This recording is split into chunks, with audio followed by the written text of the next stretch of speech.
Local programming on KRWG made possible in part by viewers like you. Thank you. This is KRWG, TV, radio, online, news that matters. Now, across the Mesilla Valley and the borderland, the stories that shape our community. From the KRWG Broadcast Center at New Mexico State University, this is Newsmakers.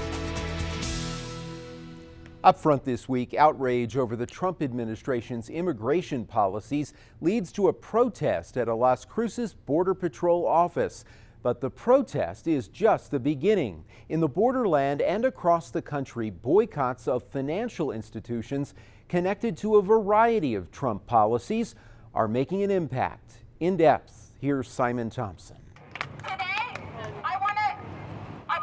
About 150 people yelling protest chants, praying and holding signs painted with messages of resistance lined North Main Street outside the Border Patrol's facilities in Las Cruces. Sarah Melton is the acting director of New Mexico Cafe, one of the groups that organised the demonstration. We're out here today to send a message to Congress and to everyone in the American public that Border Patrol are also agents of family separation, not just ICE. And right now in Congress, they're having a discussion about funding more Border Patrol agents, more equipment here on the southern border, and more detention beds will just lead to more family separation and more fear in our community. About 20 of the protesters went further, sitting and even lying down in the two entrances of the Border Patrol facility, blocking vehicles from both entering and leaving the compound. It wasn't the usual clique of local activists either. There was a pastor, a veteran, and even State Representative Bill McCamley engaging in an act of civil disobedience.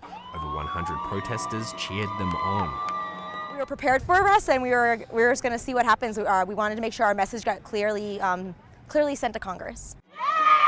If the goal was to get arrested in a symbolic act standing up to Border Patrol or draw reaching media attention, activists weren't entirely successful. Tensions that did arise were expertly managed and de-escalated by the Las Cruces Police Department. No arrests were made, even with protesters holding the blockade for close to an hour. But the action was just one in a week's worth of resistance and solidarity with local immigrant communities. Civil disobedience is just one tool in our toolkit to make sure that Congress hears us. Other public events included a festival celebrating immigrant businesses and workers, a day of prayer, and a day of community divestment from bank Wells Fargo. Ali Scotton was waving around a fistful of $100 bills out on Main Street in Las Cruces. How much money is that? It's $4,100. He's just one of many Las Crucens at Wells Fargo to close down bank accounts. I just divested from Wells Fargo. I've been an account holder since 1995, but I just can't support their investment in the private prison industry. I can't support any company that profits from human misery. Activists are encouraging community members to divest from Wells Fargo because of their financial support for immigrant detention centers and the North Dakota Access Pipeline. Wells Fargo has a history of exploitative practices that make money off the incarceration of our brothers and sisters who are immigrants and also of people of color. Sarah Melton says the profits made from private prisons and detention centers can have a horrifying influence on political decision-making. But a private prison is owned by a company or a corporation that makes profit and wealth off of the incarceration of people, which means there's an incentive to get people in jail and then keep people in jail, which means they hire lobbyists. They donate tons of money in campaign contributions to make laws that further criminalize people, particularly people of color, and lengthen sentences. And we're seeing this happening right now with our immigration system. Melton points to President Donald Trump's support for the Dakota Access Pipeline, which is being built by Energy Transfer Partners, a company Trump until recently owned shares in. She also points to the new federal budget, which funds 5,000 more beds to detain immigrants. Private prisons will get more money. What divestment pushes goes beyond public protests, pep rallies and marches. The divestment is a boycott that advocates like Scotton say can have immediate impact and lead to real change. There is a PR and a financial downside to being irresponsible investors, and maybe it'll send a message to other large banks as well that are also funding this type of activity. Besides individuals, entire cities and organizations are removing their money from Wells Fargo branches. The city of Seattle completely divested from Wells Fargo, citing the bank's financing of the Dakota Access Pipeline.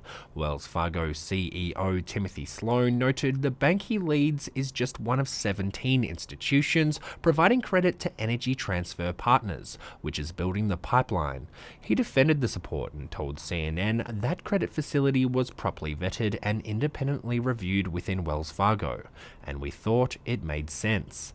Melton says they are working towards getting the city of Las Cruces to remove its accounts from Wells Fargo, and other cities have already followed suit, including Santa Monica and Davis, California. Many people say our immigration system is broken, but we would say it's working just the way it's supposed to. It lines pockets of big CEOs, of giant prison companies, of military industrial complexes. People make money when families are separated, when mothers are separated from their children, when fathers can't go to work, when businesses close in our community. Las Cruces Police Department officials said they expect public protests and local actions like these to become a more and more regular occurrence. For KRWG, I'm Simon Thompson. Local residents are outraged about another Trump administration effort. The Interior Department is reviewing 27 national monuments, including the Organ Mountains Desert Peaks Monument designated by President Obama. As Anthony Moreno reports, any effort to reduce the size of the monument will be met with a fight. Recently, local elected officials, business owners, and supporters of the Organ Mountains Desert Peaks National Monument rallied together to speak out against President Trump's executive order reviewing national monuments. Vianne Beadle says she worked hard canvassing with the Sierra Club in Las Cruces to get the monument designated, and she wants to keep the monument just the way it is. You know, we would be devastated if we lost all of the other parts of the monument, even if we kept the organs. When Christina Roy first heard about the executive order, she thought it was fake news. She says that she wanted to attend to show her support for the monument. I think that it's really important to just preserve things as they are. I'm really nervous that if it, it's not a national monument, it could be sold off for fracking, or who knows what special interest group could inherit it or whatever, Doña Ana County Commissioner Billy Garrett fired up the crowd in attendance with his words. Keep your hands off of our public land. Anybody who thinks that they can come in and take anything out of the Organ Mountains Desert Peaks National Monument has got another thing coming. We've been very civil. People have worked hard together. We've tried to be inclusive. We've worked through some big issues. But this is a 30-year campaign that finally came to fruition 3 years ago. People are not going to let this go without a fight. Ben Gabriel, Executive Director for Friends of the Organ Mountains Desert Peaks, says he is disappointed by the president's executive order. But he says he is proud to live in a community that supports the Organ Mountains Desert Peaks National Monument. I do believe that communities across the West are going to come together and show the Secretary of Interior as well as President Trump that national monuments are here to stay. Carrie Hamblin, CEO of the Las Cruces Green Chamber of Commerce, says that the monument has had a positive economic impact on Las Cruces. She says a new report by the Outdoor Industry Association says that recreation economy brings in $887 billion in consumer spending annually. And when we look at that, we look at how that trickles down to businesses, and Las Cruces has seen that here with our local businesses increasing the products that they create, increasing packages, just the number of people who are visiting our community because of our national monument. Speakers at the rally said that they encouraged everyone in the audience to contact their elected officials in Washington, D.C., so that their local voices can once again be heard in the nation's capital in support for the Organ Mountains Desert Peaks National Monument. For KRWG, I'm Anthony Moreno. There's outrage this week over state politics as well. Recently, New Mexico legislators and student government leaders met at New Mexico State University, and they say a decision by Governor Susana Martinez to veto the entire higher education budget is already damaging state universities. Martinez has called a special session on May 24th, and the state Supreme Court is scheduled to review a number of her vetoes next week. In the meantime, as Simon Thompson reports, a lot of people are very concerned. New Mexico State University students Shania Vasquez and Tyler Nesbitt are concerned about what Governor Susana Martinez's veto of higher education funding could mean for their studies and the cost of their tuition. I mean, it's going to hurt my parents' pockets. So. The biggest concern for me is tuition increase because I don't want to pay a lot. According to the members of the New Mexico Council of University Presidents, Vasquez and Nesbitt are just two of 133,000 registered students who could see their tuition triple because of the higher education funding veto. Nesbitt says her finances were already spread thin. Well, I have financial aid and I have Pell Grants and stuff, but I still have student loans that I'm going to have to pay after this, so... So you're worried that your student loans are basically going to inflate? Yeah. Yep. That's a big worry because I'm already drowning in them, so I don't want to pay more for what I've already done. ASNMSU President Matt Bowes says he's fielding a lot of these student concerns. He says many see continuing at NMSU as too high risk. There's a lot of students who, did their undergrad career here and have said, I'm not going to stay here to do my master's. It's just not a good situation right now with the school, and I think it's time for me to move on. Obviously, transfer students who are interested in transferring to New Mexico institutions are a little worried about what the future is. I'm in our current students. Nesbitt is scheduled to graduate with a bachelor's at the end of the semester. She wanted to continue her studies at NMSU in the Masters of Social Work program, but now she's not so sure. I'm scared that the program I want to go won't be here anymore, so I don't know, we'll see about that. New Mexico has seen a major budget shortfall in the wake of falling tax revenues from oil production in state, while Democrats push to shore up state finances with revenue increases such as tax hikes. Governor Susana Martinez has been vocally against any tax increases and has vetoed budget proposals, including them.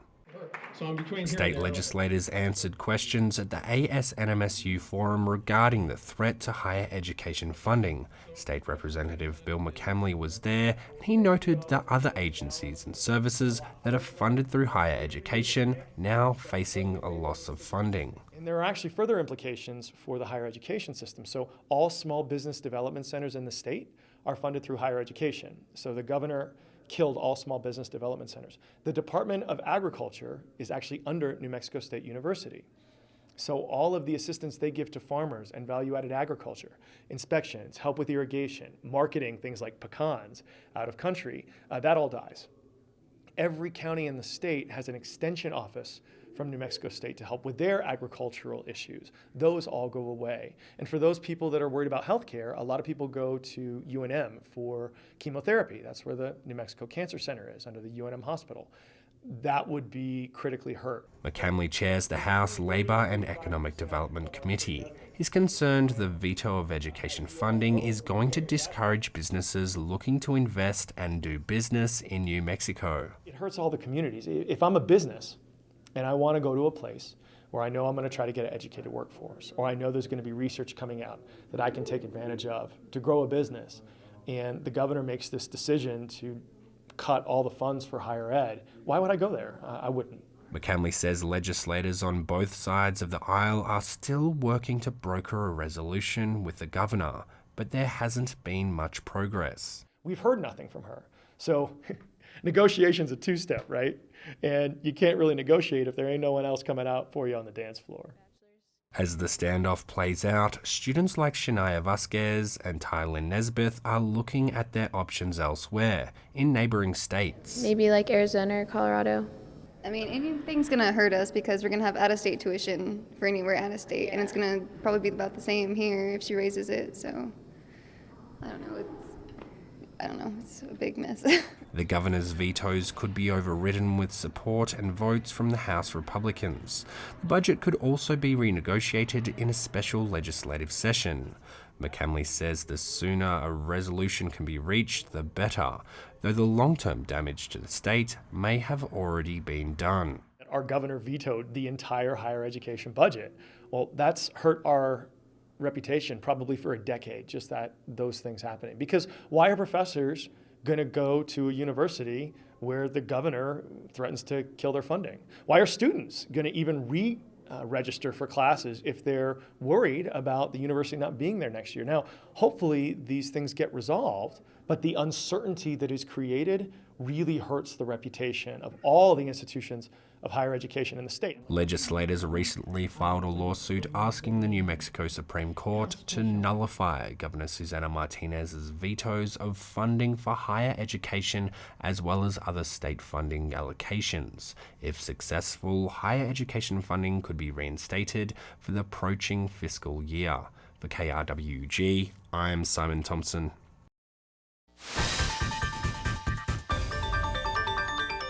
In focus today, the cutting edge of medical research. I'm very pleased to have with us in the studio Dr. Don Cleveland. He is an NMSU alumnus and he is a researcher at the University of California at San Diego. Dr. Cleveland, thank you so much for being with us. My pleasure to be back in Las Cruces. It's great to have you here. You know, I want to begin with something that's very fascinating. It's called gene silencing therapy. Tell us what that is, how it works, and the conditions where it may be helpful. So in the major neurodegenerative diseases, all of them where we know genetics, the genes do something bad. And so if you could just turn off the bad gene, you'd be directly on the disease mechanism. We designed a strategy using designer DNA-based drugs that know how to bind to the intermediate encoded by a specific gene and to then target it to be destroyed. So we can silence any gene within the nervous system. And now that strategy has been in use now in 4 trials and in 3 different diseases for silencing the disease-causing gene. Okay, this must be incredibly exciting for you. It is. So it's the early days. We know that it can work in principle, and now the excitement is whether it can work in practice. And you're getting to that point now, doing clinical trials to test the therapy. Tell me about that. So in the most abundant human motor neuron disease, which we call Lou Gehrig's disease, or more properly, amyotrophic lateral sclerosis, or ALS, there we know the causes of some instances of disease are mutation in specific genes, and we are using our designer drugs introduced into the nervous system to silence those genes. Okay. The trials are underway. We've demonstrated they're likely, the first one's likely to be safe, and now we'll move on to efficacy.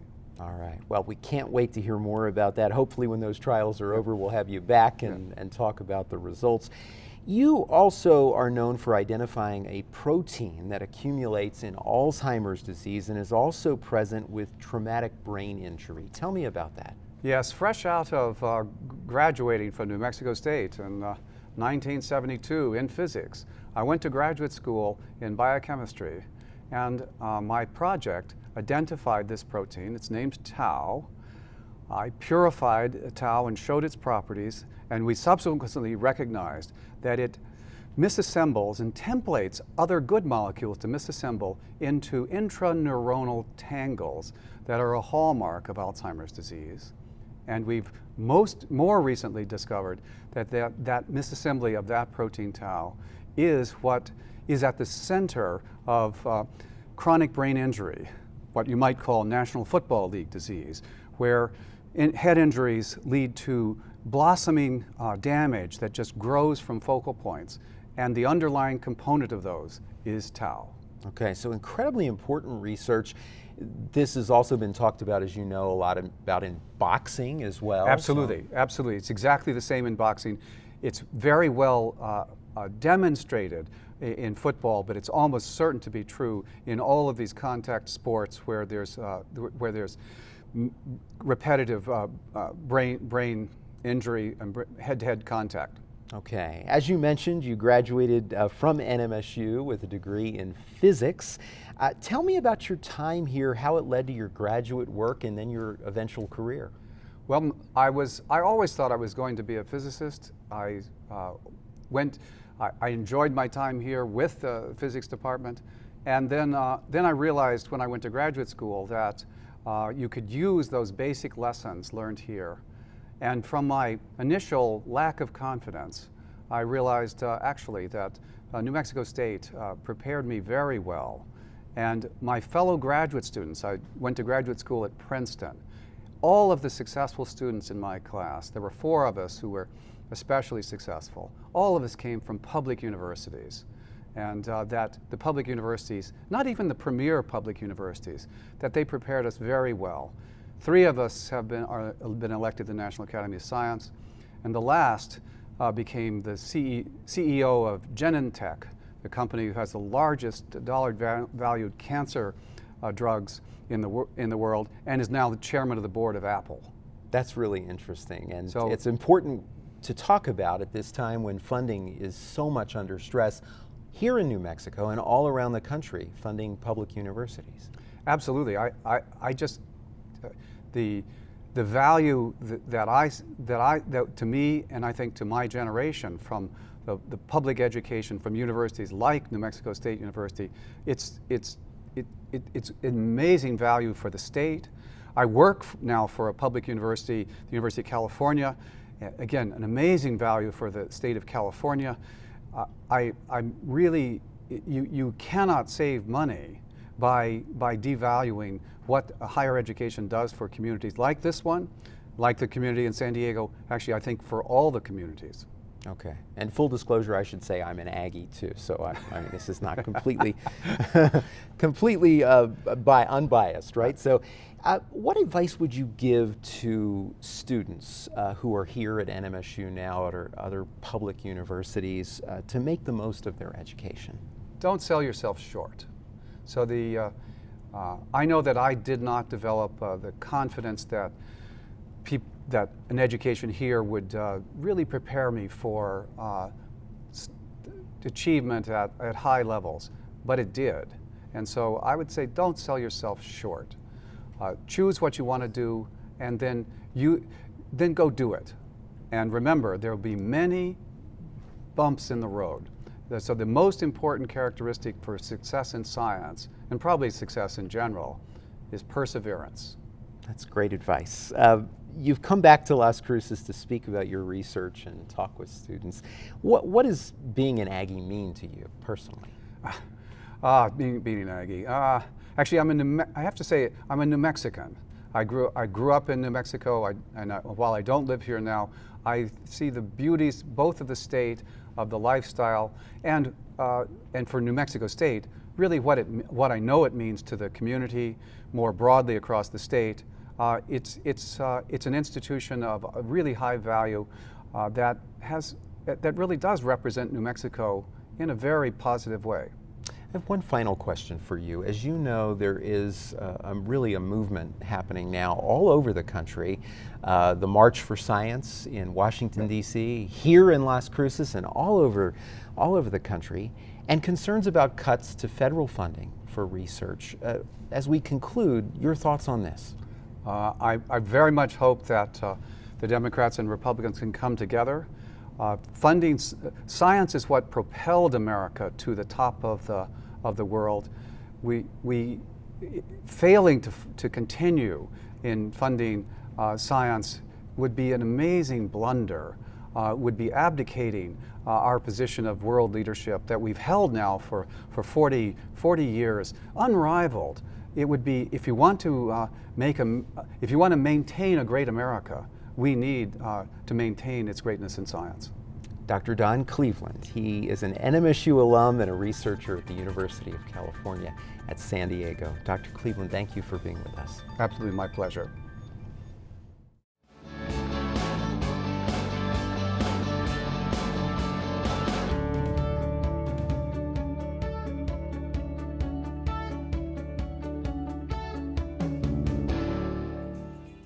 The running community in Las Cruces has really exploded in the last 4 or 5 years. 5 years ago when we started, there probably wasn't 6 or 7 races during the year, and now there's a race almost every weekend. It's a very active running community. And we've had several world-class runners here in the Las Cruces area over the last few years. It's good for health, it's good for camaraderie, just to maintain a healthy lifestyle, and it's fun. I mean, it's something that you can do anywhere at just about any time. You know, we've gotten high school kids in the running involved in helping with our summer program and with the races. The Summer Youth Program is a program that we kind of designed for kids who cannot afford to race, who like to run. Our goal is to inspire the kids to make them like running, and instead of using it as a punishment, we use it as a positive thing. You run, you get something positive. This program is for kids normally 8th grade and younger, and it's free. There is absolutely no cost. So it's just the kids come out and run. And always just make it fun. It's about being out there for fun. And I love the kids. I love watching them run and stretch, and it's always nice to see them finishing. It's just amazing when you see them come in and everybody's cheering for them. I'm a board member for the Las Cruces Running Club, and I also help volunteer for the Summer Youth Program. Vero actually introduced me into the program. I was one of her high school track kids, and she kind of recruited me to go volunteer during the summer for the youth races, and that's pretty much where I started.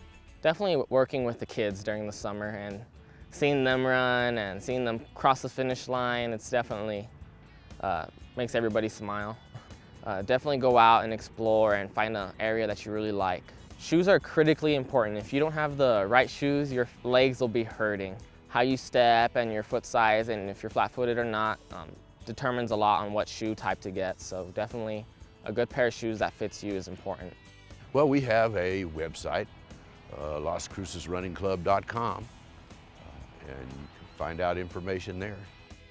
What we do is advise people to, you know, vary it up. Do some bicycling, do some swimming, play some Frisbee. For starters, just to get yourself active and going. And once you start becoming active and it becomes a daily or almost daily occurrence, then it's easier to start becoming a good runner and run farther and faster.